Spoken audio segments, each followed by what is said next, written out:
جب اللہ تہجد کی نماز قبول کرتا ہے، چار بڑی نشانیاں ظاہر کرتا ہے۔ یہ نشانیاں نصیب والوں کو نظر آتی ہیں۔ حضور تاجدار کائنات صلی اللہ علیہ وآلہ وسلم نے فرمایا، بخاری و مسلم شریف کی حدیث پاک ہے، ہمارا رب ہر رات کے آخری تہائی حصے میں آسمان دنیا پر نزول فرماتا ہے اور کہتا ہے، کون ہے جو مجھ سے دعا کرے کہ میں اس کی دعا قبول کروں؟ کون ہے جو مجھ سے مانگے کہ میں اسے عطا کروں؟ کون ہے جو مجھ سے مغفرت طلب کرے کہ میں اسے معاف کر دوں؟ دیکھیں، حضرت عمر بن خطاب رضی اللہ تعالی عنہ کی زندگی اللہ کے قرب، عدل اور رات کی عبادت کا عظیم نمونہ تھی۔ آپ رضی اللہ تعالی عنہ کا معمول تھا کہ دن میں خلافت کے فرائض انجام دیتے اور رات کو تہجد کی وقت اللہ کے حضور آپ سربسجود ہو رہتے۔ روایات میں آتا ہے کہ آپ رضی اللہ تعالی عنہ رات کے آخری حصے میں مدینہ کی گلیوں میں گشت کرتے تاکہ دیکھ سکیں کہ کوئی شخص ضرورت مند تو نہیں۔ ایک رات آپ رضی اللہ تعالی عنہ ایک گھر کے قریب سے گزرے تو اندر سے ایک خاتون کی آواز سنی جو اپنے بچوں کو اس وقت تسلی دے رہی تھی۔ وہ بچے بھوک سے رو رہے تھے اور ان کی ماں ہانڈی میں صرف پانی اور پتھر ڈال کر انہیں بہلا رہی تھی تاکہ وہ سو جائے۔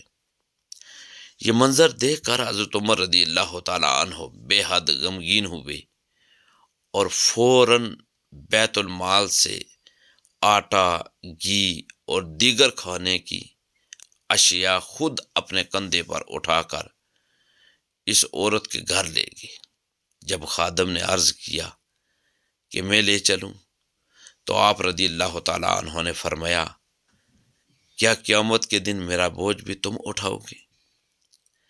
کہتے ہیں پھر آپ رضی اللہ تعالی عنہ نے اپنے ہاتھوں سے کھانا پکایا، بچوں کو کھلایا، اور جب وہ خوشی سے ہنسنے لگے تو آپ رضی اللہ تعالی عنہ ایک طرف جا کر اللہ کے حضور سجدے میں گر گئے اور دعا کی، یا اللہ، عمر کی کوتاہی کو معاف فرما۔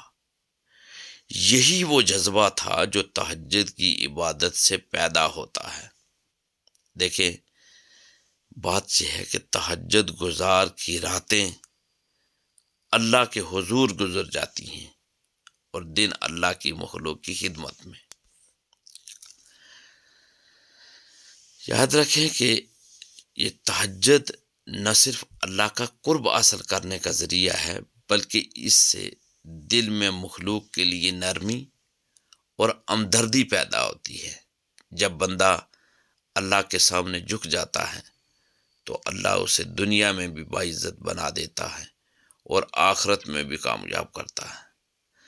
اللہ کے ولی اور صحابہ، یاد رکھے، تہجد کے وقت اپنی کوتاہیوں کو یاد کر کے توبہ کرتے تھے۔ ہمیں بھی ایسا کرنا چاہیے۔ دیکھیں، تہجد کی نماز اللہ تبارک و تعالیٰ کے قرب کا ایک خاص ذریعہ ہے اور اس کی قبولیت کی بعض نشانیاں اہل دل اور خوش نصیب افراد پر ظاہر ہوتی ہیں۔ چار بڑی نشانیاں ایسی ہیں کہ وہ ان لوگوں پر ظاہر ہوتی ہیں جن پر اللہ تبارک و تعالیٰ کا مکمل کرم ہوتا ہے۔ چار بڑی نشانیاں یہ نصیب والوں کو نظر آتی ہیں۔ پہلی نشانی یہ ہے کہ تہجد گزار کے چہرے پر ایک خاص، یاد رکھیں، نورانی کیفیت ہوتی ہے۔ اس کے دل میں سکون اس کے ساتھ ساتھ طمانیت اور دنیاوی بے چینی کم ہونے لگتی ہے۔ پہلی نشانی یہ ہے کہ دل میں سکون اور چہرے پر نورانیت۔ دوسری جو بڑی نشانی ہے وہ ہے دعاؤں کی قبولیت۔ یاد رکھیں، تہجد میں مانگی گئی دعائیں جلد قبول ہونے لگتی ہیں اور انسان محسوس کرتا ہے کہ اس کی زندگی میں آسانیاں اور خیر و برکت آ رہی ہے۔ تیسری بڑی نشانی نیک اعمال کی طرف رغبت ہے۔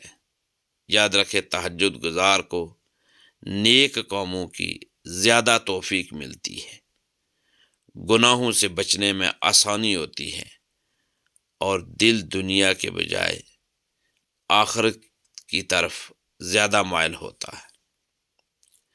اور چوتھی بڑی نشانی یہ ہے کہ رزق میں وسعت اور برکت ہو جاتی ہے۔ اللہ تبارک و تعالیٰ تہجد گزار کے رزق میں برکت عطا کرتا ہے، خواہ وہ مالی ہو یا روحانی۔ اس کی ضروریات آسانی سے پوری ہونے لگتی ہیں اور بے برکتی دور ہو جاتی ہے۔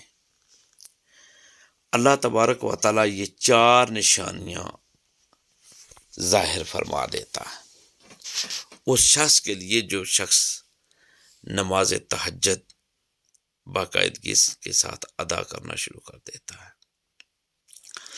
دیکھیں، یاد رکھیں کہ دنیا کا کیلنڈر